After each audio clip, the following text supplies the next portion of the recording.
districts are actually small enough they can't afford any more chipping away.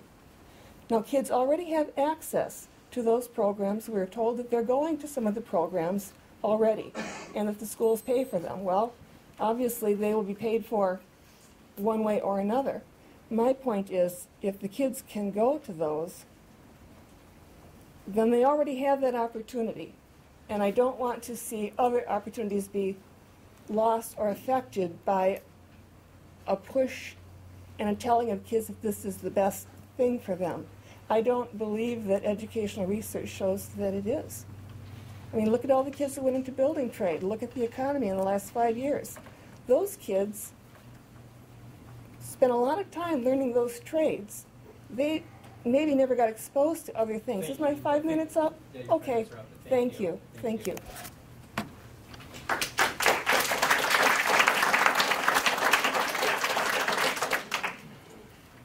John Heising from Hart. I'm on a fixed income, and I think there's a lot of people in the same way. And to see my taxes go up 5%, basically is what it amounts to, is my taxes will take and rise between 5 to 25% over a year without me being able to say anything on it.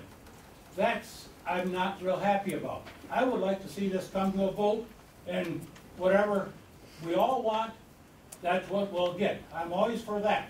But to have someone tell me that, no, you're going to pay this without doing anything, you're just going to have to do it, I'm not for it. Thank you.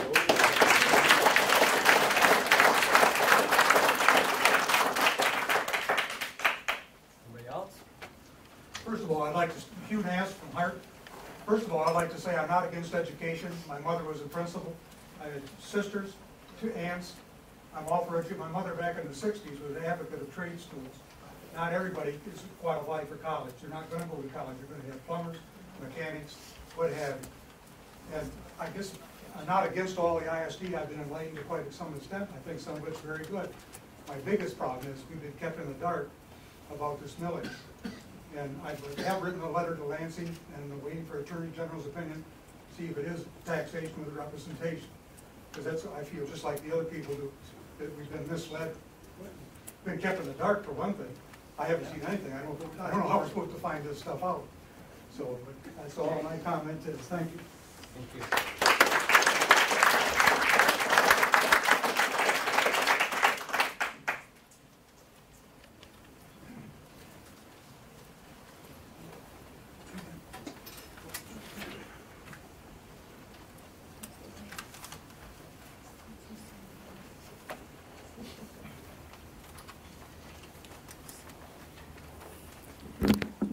Good evening. I'm Dave Brunet, and I'm from the Shelby.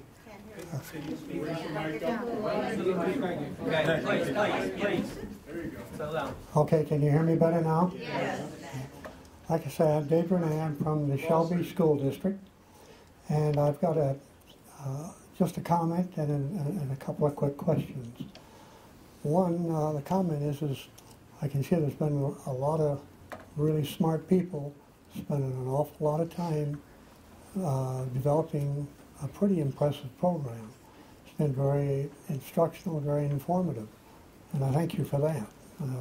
I think a lot of us quite often have a tendency not to pay too much attention to what goes on in our schools after we once get out of them, and it would do us good to get more involved, and I appreciate what we've seen here. The one thing that comes to mind is that I spent my career in the military, the Air Force, and part of that career was in Air Force recruiting. And your vocational programs are really needed. If you take a look at your education system as it stands today, your real emphasis and your focus is put primarily on what the people in the schools teaching and administering them have gotten. That's a college education. But when you look at the statistics, you can see that the majority of the graduates of your high schools don't go to college. They go out into the local community. They become mechanics. They can become nurses, well, not practical nurses. They become laborers, construction workers, and a vocational part of this program, I think, is sorely needed and good, and I think there should be more emphasis on it. The other comment that I'd like to make is I find it interesting when I look at the phenomenal program and the amount of people we got involved in the high-level dreams and schemes that we have. I don't mean that in a negative way. And I do look at the NEEP scores in the paper when they're published each year, and I am somewhat appalled at how low our math, science, and reading scores are, even in the better schools. I think North Muskegon probably tops the list in most of them, and I don't think it's really to do with money. A lot of it's to do with parents. But when I was back in recruiting, I got involved in going and testing students, the Armed Forces Vocational Battery Test, which some of you are probably familiar with. And the schools that we really wanted to get into were your private schools. The private schools typically blew the top out of these tests. These are the people that we really wanted to get into the Air Force. The public schools were all over the board. Some were good, some were mediocre, and several of them weren't very good at all. So from an education standpoint and a direction standpoint, I think you've got a lot of good ideas, and I like to see what you're doing there. But the one thing that does concern me, and maybe it's my military background, I've seen a lot of people fight, and some die, for the right to vote. And I think it's the wrong thing that you're doing if you're just going to force merge and don't give us out in the community, the general public, the opportunity to say yea or nay. I like a lot of what you got here. I might even be for it. But I think the way you're going about it, or at least the way I hear you're going about it, I think doesn't bode well for you folks, and I think it's going to make a lot of people pretty unhappy. So I'm a strong supporter of, in fact, I would urge you to put it up for a vote. And one of the comments, I'll just finish, one of the comments that was made at the Shelby board is, the reason we don't want to put it up for vote is because it won't pass. Man, that's not the way. If that's what you think, it's just too bad. Thank you. Thank you.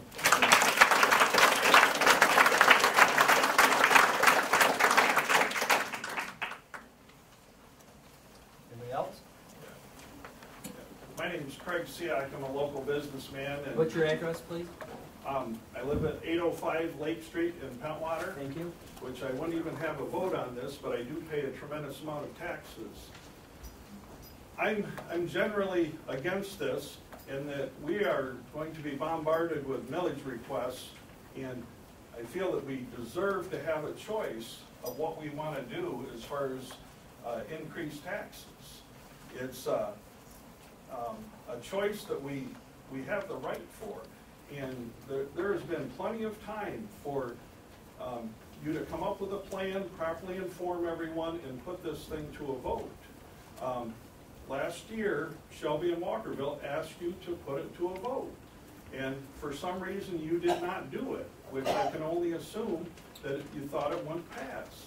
So why now have you chose to force this? I just don't understand how we can get to this point when the right thing to do is to put it to a vote.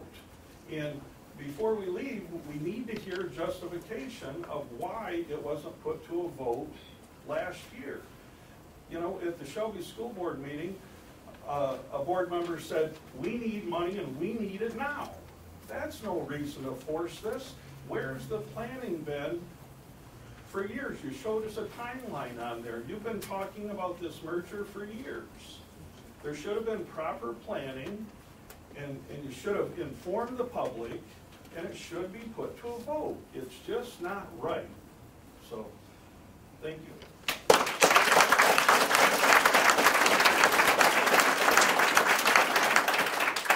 Andrew Seabolt, Chair of the Oceana County Tea Party. I'm actually a resident of the Park Public School System.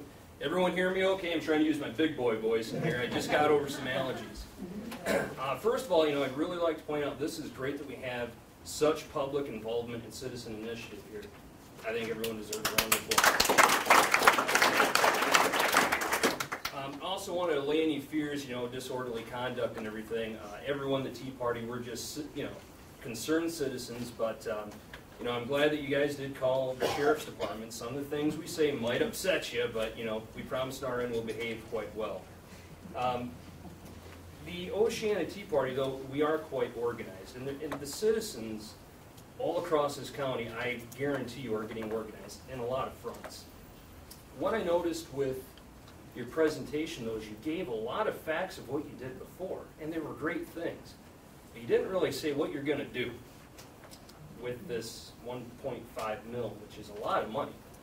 How are you going to use that to save money? How do you spend money to save money when you keep having the same tax year after year after year? If you could present that to us and let us vote, bring it to the Tea Party. Hey, look, we'll get the word out for you, okay? We'll get the word out for you if your plan is solid. But you have to let us vote. We're a Republican. Thank you.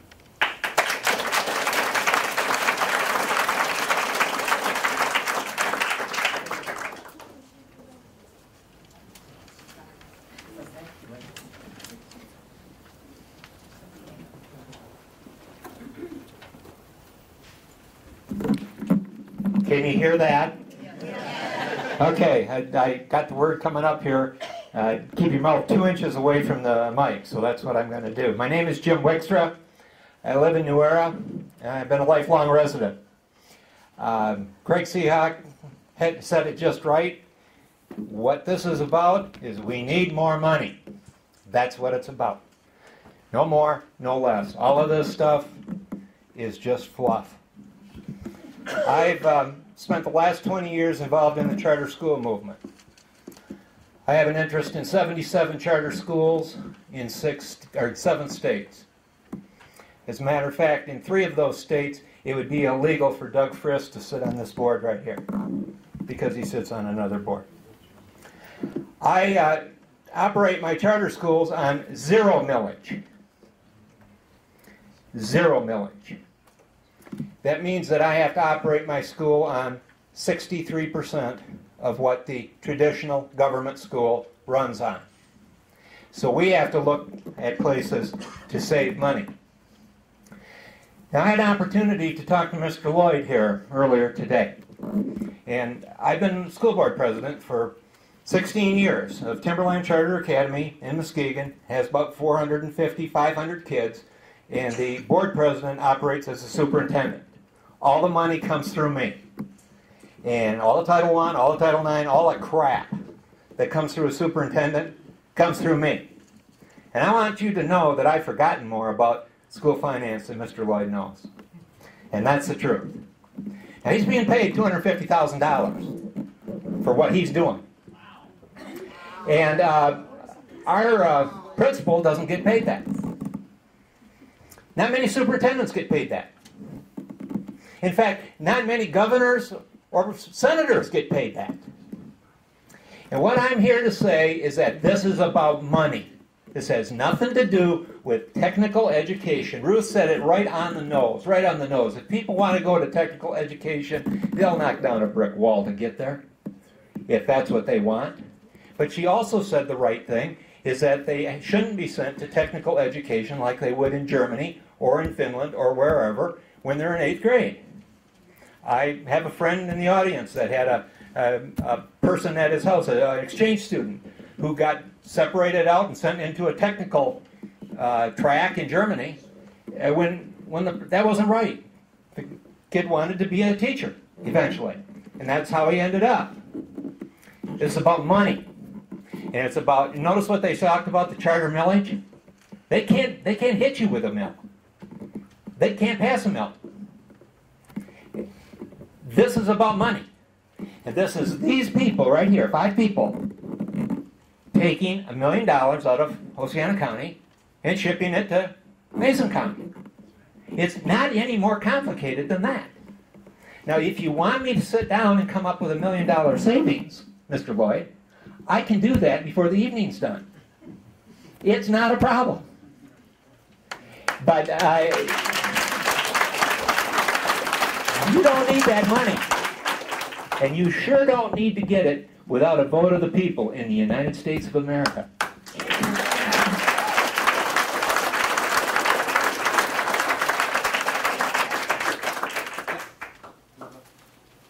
Wow, how do you follow that? Let me tell you, my name is Diane Standish Hart, and I live at 8982 West Thomas in Shelby, Michigan. The Standish I put loud because, yes, my grandfather came over on the Mayflower. 9/9 and 16/20, 102 passengers left silently, not in protest. They left silently to get away from tyranny so that they could form a government to govern themselves. They stayed colony under the motherland. 12/16 of 73, some loyalists boarded 3 ships that were in the Boston Harbor.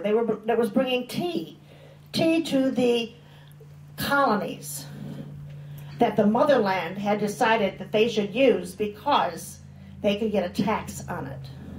We didn't like that tax. There was no representation. So we threw the tea into the sea. Okay? History, by the way, is a good subject to teach. In 1775, there was a political revolution. So we've gone from peaceful to a little bit rambunctious, and now we are politically revolting. And what are we revolting? The same issue that we did at the Tea Party. We are revolting because we do not have the right to vote without having our representation. Revolutionary War was followed by many, many wars, all with the same intent, to produce freedom, to protect the freedom, the God-given freedoms that we were given. There have been 2,489,335 American citizens killed or wounded in wars since the Revolutionary War up to the present date. We are now at another crossroads. We're sitting here in Shelby, Michigan. We just had a devastating fire in our downtown. That's going to take some funds, and some people want to rebuild that town. No, we're sitting here being told that we're going to pay $1.5 million. 6/12, 6/13, 2012. Another day. Taxation without representation.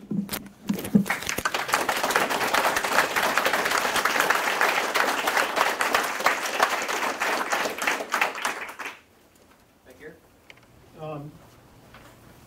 John Wines, live in the village of Newark, retired teacher. I don't think I have anything to add as far as the taxation without representation. What I have a question on is the way the board is set up now, our Oceana ISD board, we have a representative from Walkerville, 2 from Hart, 2 from Shelby. And if my understanding on the resolution is correct, if the consolidation does take place, then as far as representation, that's taken out of our hands, and the Mason Lake Board appoints 2 representatives from our county. First of all, I guess I'd like to know if that's correct in the assumption of what the resolution says. Now, what two citizens are they going to appoint out of the county? I think we probably have guessed, but whether we'll be represented from the Shelby district, I don't know. You know, where are they coming from? So we're going to let somebody from Ludington, Lake County, Mason County choose our representatives from Oceana County. Now, somebody mentioned history, and the king just loved to appoint governors from England who came to America to rule, and they had no idea, no concept of what was going on in their area. Now, I've always liked tea. If there was a ship in the harbor in Pentwater or Heart Lake, I'd probably throw a few bags over. But the taxation thing is one thing, but the actual representation of who's going to represent our county hasn't been discussed. And so I'd like some clarification from the board on how that process would work.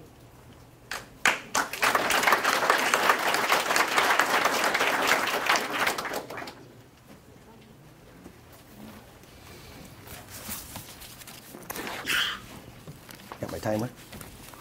All right. My name is Jeff Gebhardt, and I am from 4316 West Taylor Road. Is this on? There we go. I want to be heard. I think we all want to be heard tonight. Before I even get started, you mentioned that there was a 30-minute maximum on this, and since this is a community forum, and I believe probably the most people you've ever had at an ISD board meeting since any of you have been on the board, I would think that you would owe us the respect to hear us all out tonight, especially if you're not going to give us the respect to vote. And you have the opportunity to do that.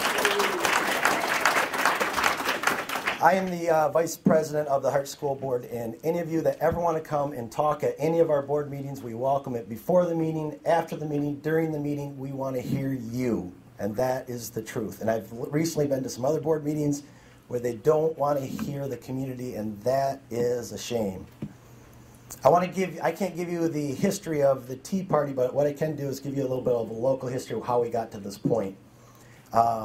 In 2011, the Shelby boards and the Hart board, or the Shelby boards and the Walkerville boards, both petitioned this board on this side of the room to dissolve the ISD and to put this to you, the community, to see if this is something that you would support.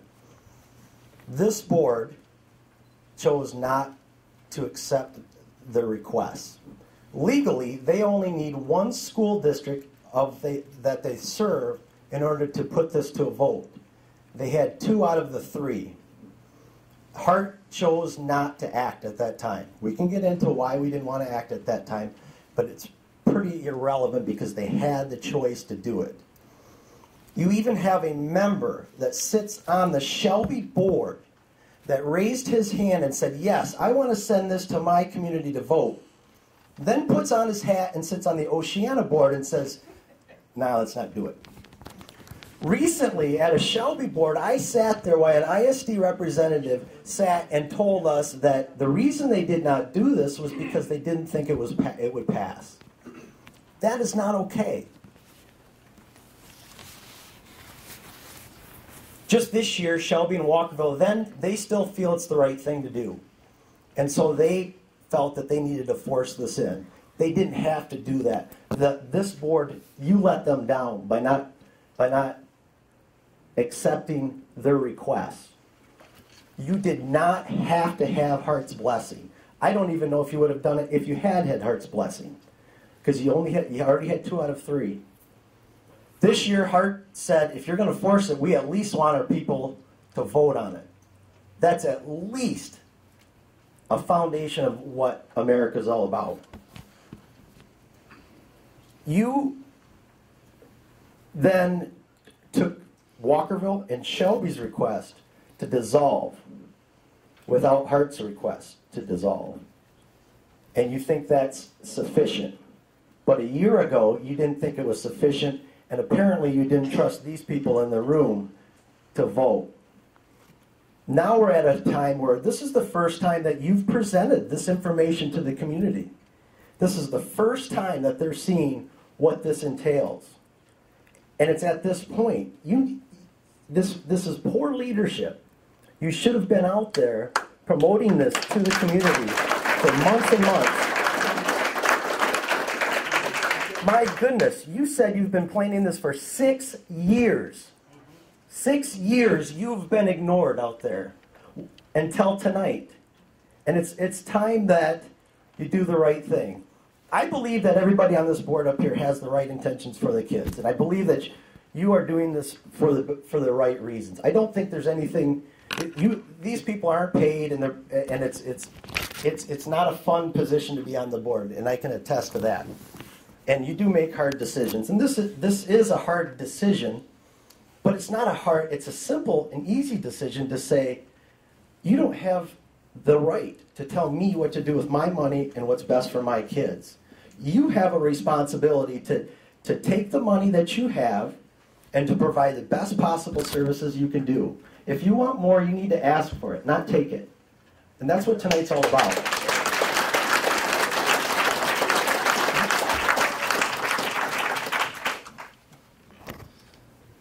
We all heard tonight what's right for kids. I think the best thing for kids is to show them exactly how to do the right thing. The right thing is to let us vote on it. Do not put this on the state.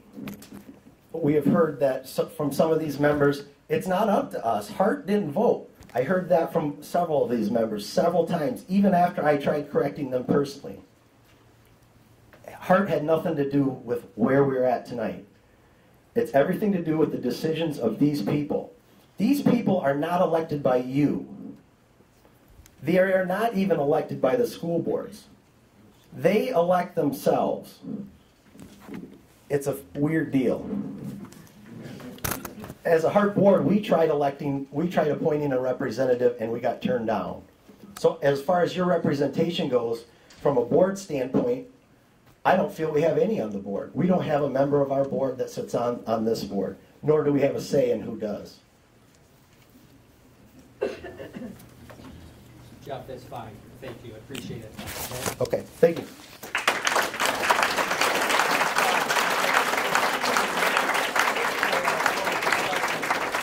Hey, one more thing. I do have over 700 signatures Sure, bring those up. to present. Yeah, thanks. For us to continue with this, more? we do need board action to continue for another 30 minutes. You actually have 3 more minutes on the, from when we started. We started at 7:57. So is there a motion? How much longer? Can we have a raise of hands? How many more people would like to speak so we can have an idea how long we need to continue? Okay, let's go another 30 minutes, please, if there's a motion for that. Okay, all those in favor signify by saying aye. Aye. Opposed, motion carries. Mason Lake, we also then need a motion to extend the public comment portion of the meeting by up to another 30 minutes. Motion is made and supported. All in favor signify by saying aye. Aye. Any opposed? Motion carries. Okay, thank you. Who would like to go next, please? Gentleman right there.